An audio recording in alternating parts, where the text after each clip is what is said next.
ધોરણ 9 વિજ્ઞાન વર્ષ 18-19 પ્રકરણ 13 આપણે શા માટે માદા પડીએ છીએ, વાય ડુ વી ફોલ ઇલ. સ્વાસ્થ્ય અને તેનું કથળવું, એની અંદર આપણે પહેલું વ્યક્તિગત અને સામૂહિક સમસ્યાની બંનેની સ્વાસ્થ્ય પર અસર એ આપણે કાલે જોયું. એની અંદર હવે ત્રીજો ટોપિક છે સ્વસ્થ અને રોગ મુક્ત આ બંને વચ્ચેની ભિન્નતા શું છે. ડિસ્ટન્સીસ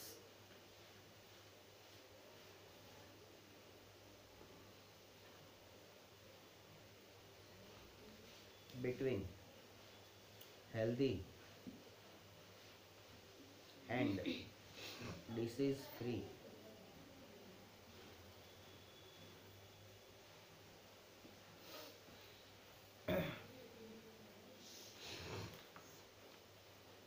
ડોક્ટરો એમ કે હવે તમે રોગ મુક્ત છો, ભય મુક્ત છો. પેલું ઇંગ્લિશમાં કહે ને, he is out of danger. બરાબર? એટલે હવે ચિંતાથી એ મુક્ત થઈ ગયો, હવે એ બચી જશે, જીવ બચી જશે. બરાબર? તો રોગ મુક્ત અને સ્વસ્થ આ બંને વચ્ચેનો ડિફરન્સ શું, તફાવત શું? આ માણસ સ્વસ્થ દેખાય છે એટલે એ સ્વસ્થ છે કે નહીં એવું કેવી રીતે કહેવાશે?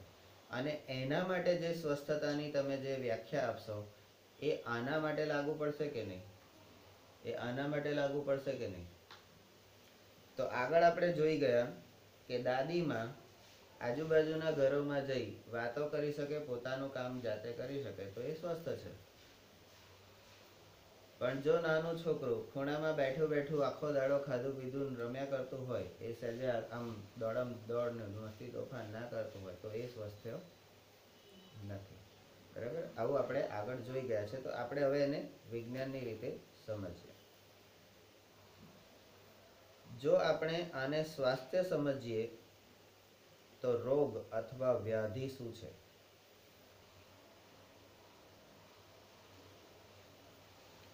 જો તમે બધી રીતે આમ સુંદર અને સ્વસ્થ હોય તો એને આપણે સ્વાસ્થ્ય કહીએ કે આનું સ્વાસ્થ્ય સારું છે. તો રોગ શું છે અને વ્યાધિ આપણે પેલું ગુજરાતીમાં એવું કહીએ છીએ આધિ વ્યાધિ અને ઉપાધિ. આધિ વ્યાધિ અને ઉપાધિ. બરાબર? તો એ આધિ શું છે, વ્યાધિ શું છે અને ઉપાધિ શું છે? છે કોઈ ખબર? ગુજરાતીનો માસ્ટર શોધો તો. આધિ વ્યાધિ ને ઉપાધિ એનો મતલબ શું?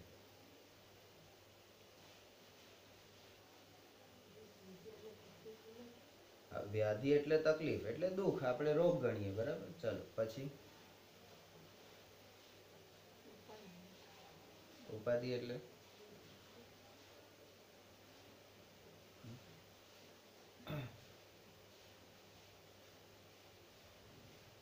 અજીત અને વિશાલ ને અમે ટોમ એન્ડ જેરીની ઉપાધિ આપી,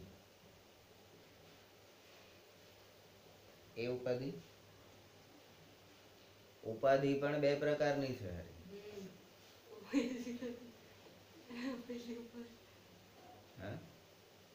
તેજલ આઈ ઉપાધિ લાઈ, તેજલ આઈ ઉપાધિ લાઈ એટલે એ ઉપાધિ એટલે તકલીફ. અને અજીત અને વિશાલ ને ટોમ એન્ડ જેરીની ઉપાધિ આપી. ઉપાધિ આપી એટલે એમને એમનું નામકરણ કર્યું, એમનું સન્માન કર્યું. તો સાલી જે ઉપાધિથી તકલીફ આવે એ જ ઉપાધિથી સન્માન હોય એવું કોણે કીધું? આવું થોડી હોય. પણ એ ધી અને ધી, આમ અને આમ, ત્યાં ડિફરન્સ પડી જાય. તો અહીંયા ઉપાધિ એટલે તેજલ વાળી ઉપાધિ, આ લોકો વાળી નહીં. ઉપાધિ એટલે અહીંયા તકલીફ. હા, વ્યાધિ એટલે રોગ દુઃખ, ઉપાધિ એટલે તકલીફ.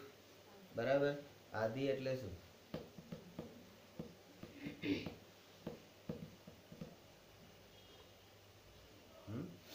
આધિ એટલે શું?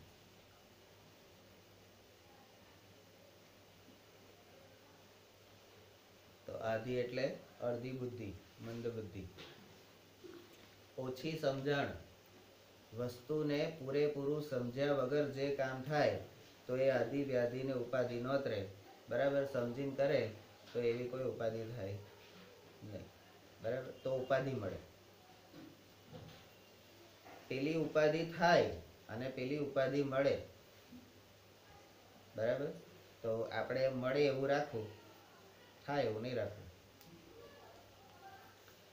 તો આપણે સ્વાસ્થ્ય સમજીએ તો રોગ અથવા વ્યાધિ શું છે? નંબર 2, અંગ્રેજીમાં આ શબ્દ ડીસ વત્તા ઇઝ એ પોતાને જ વર્ણવે છે કે જે આપણને ખલેલ, ડિસ્ટર્બ પહોંચાડે છે.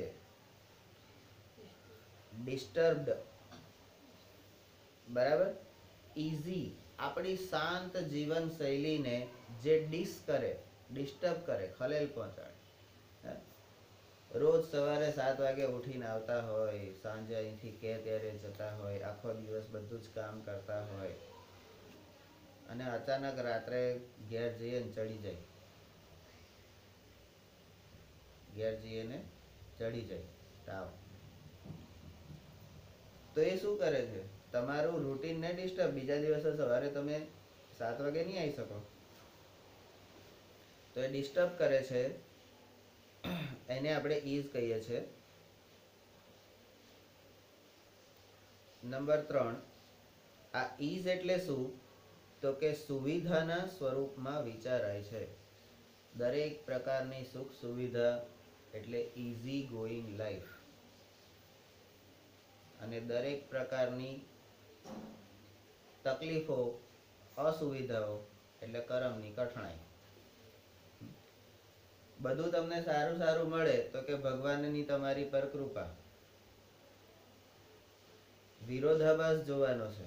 બધું સારું સારું મળે, તમારું મન ગમતું બધું આમ ઇઝીલી બધું મળી જાય તો ભગવાનની તમારી પર કૃપા. અને જો ના મળે તો કે લખણ તારા. તે એવા તો શું પાપ કર્યા હશે તને ના મળ્યું? અલ્યા મળે તો ભગવાનની કૃપા, ના મળે તો ભગવાનની કૃપા ના કહેવાય. વાંક એનો જ છે ને, એને મનાલવાનું હતું, નતું આલ્યું. આને આલ્યું ને આને ના આલ્યું. પણ સારું થાય તો એને કર્યું, ખરાબ થાય તો કે તારા પાપે.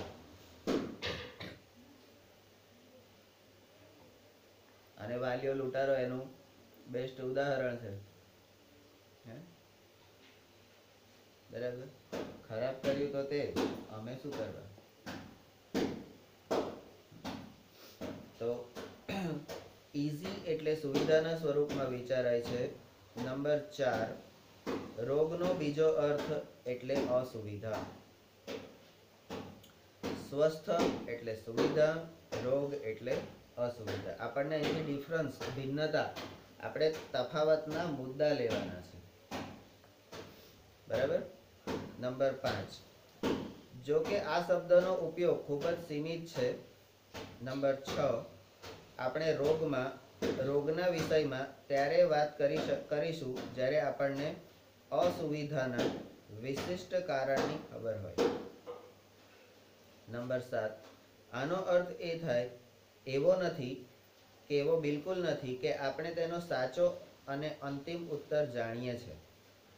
આ રોગ શું છે, અસુવિધા શું છે, એનો ફાઇનલ આન્સર, એના પછી કોઈ પ્રશ્ન ઊભો ના થાય એવો જવાબ આપણે જાણીએ છીએ એવો એનો મતલબ નથી. હજી આપણે ઘણા બધા વસ્તુ જાણતા નથી. કદાચ હું પણ નથી જાણતો. તારું ધ્યાન અહીંયા હોવું જોઈએ, નહીં તો તારે બહાર જવું પડશે. બરાબર, જવું છે બહાર તારે? બસ તો પછી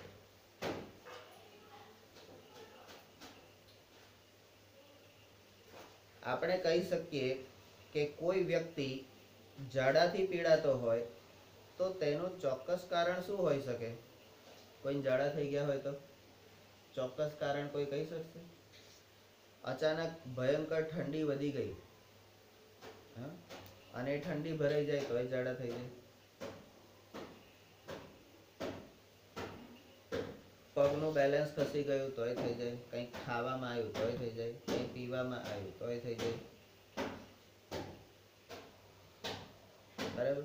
તો એનું ચોક્કસ કારણ શું અંદર જઈને ખબર પડે. તો એ આપણે જાણી શકીએ છીએ, કહી શકીએ છીએ. તો નંબર 9, આપણે એ પણ જાણીએ છીએ કે કોઈ પણ કારણ વગર વિશિષ્ટ રોગથી અસ્વસ્થતા કે નાદુરસ્તી થઈ શકે છે. કારણ ના હોય તો પણ એ બધી વસ્તુ થઈ શકે છે.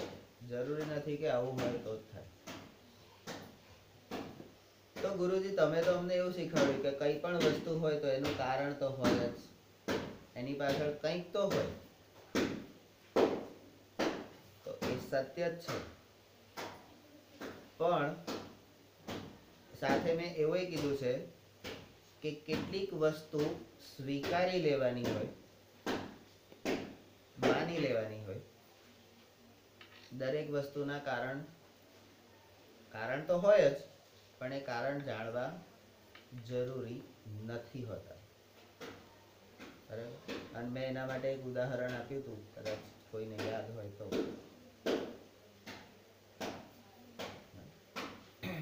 કે તું તારા મમ્મી પપ્પાની છોકરી છું એની સાબિતી શું? તો એની સાબિતી મળે, જોઈતી હોય તો મળે, અને એની પાછળ રીઝન તો છે જ, કારણ તો છે જ, પણ એવું એ સાબિતી વગર સ્વીકારી લેવાનો પ્રમેય છે. અને ભૂલે ચૂકે કોક દાડો પૂછી તો જોજો. પછી તમને જે કારણોની પ્રસાદી મળે એ બીજા દિવસે અહીં લેતા આવજો. આપણે બધા ભેગા થઈ ખાઈશું.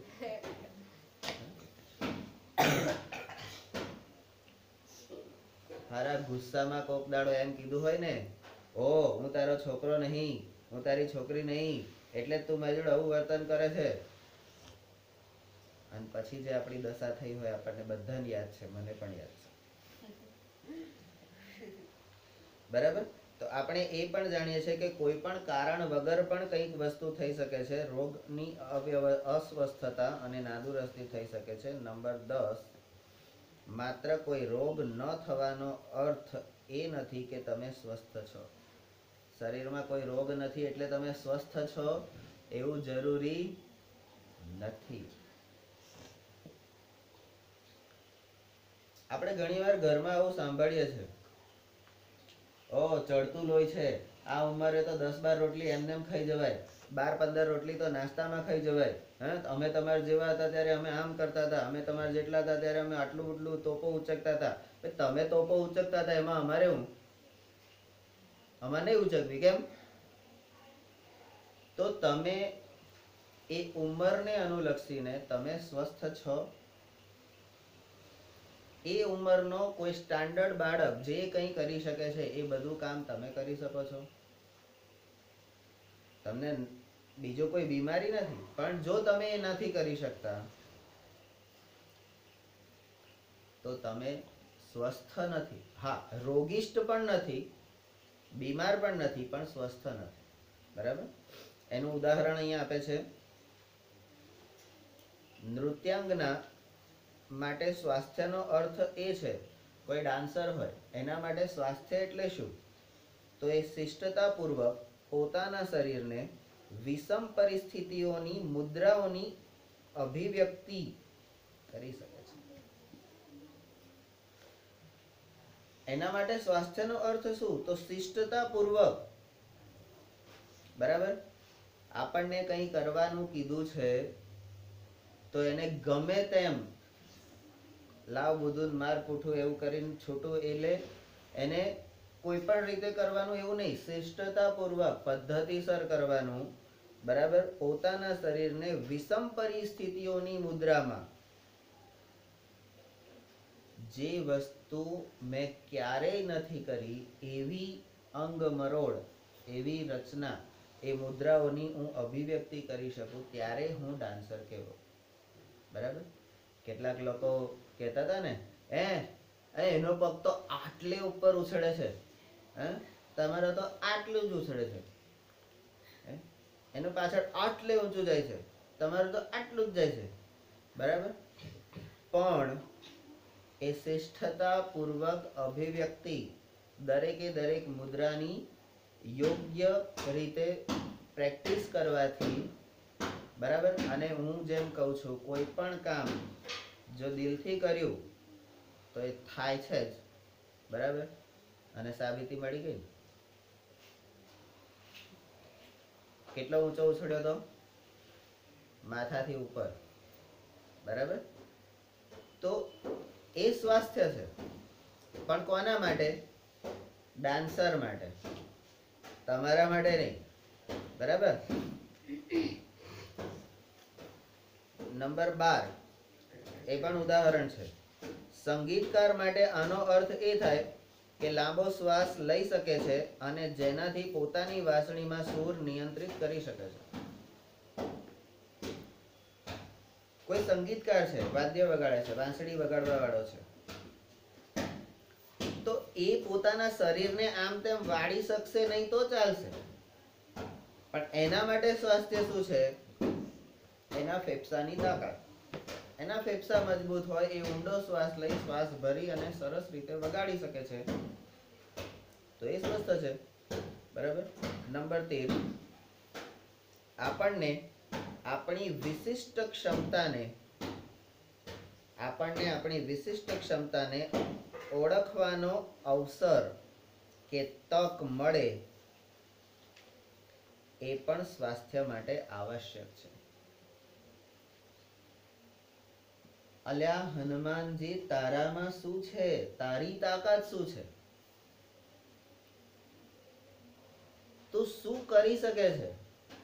बराबर. एमने खाली धरती की शान तू है, मनु की संतान तेरी मुट्ठियों में बंद तूफान है रे, मनुष्य तू बड़ा महान है. एमने नहीं कहेवाતું. દરેક મનુષ્યમાં કઈ ને કઈ તાકાત રહેલી છે, બરાબર. એ તારી અંદર જે તાકાત છે એને ઓળખવાનો તને અવસર ક્યારે મળે? જ્યારે આવા કોઈ કાર્યક્રમોમાં આપણે ભાગ લઈએ ત્યારે આપણને ખબર પડે આપણે કરી શકીએ છીએ. Can we do? તો આપણને ત્યારે ખબર પડે, બાકી આપણને ખબર પડતી નથી, બરાબર.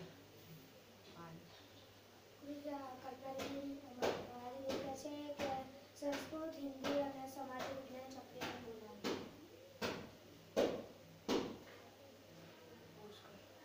ઉભા રહો, અહીંયા કટ કરો.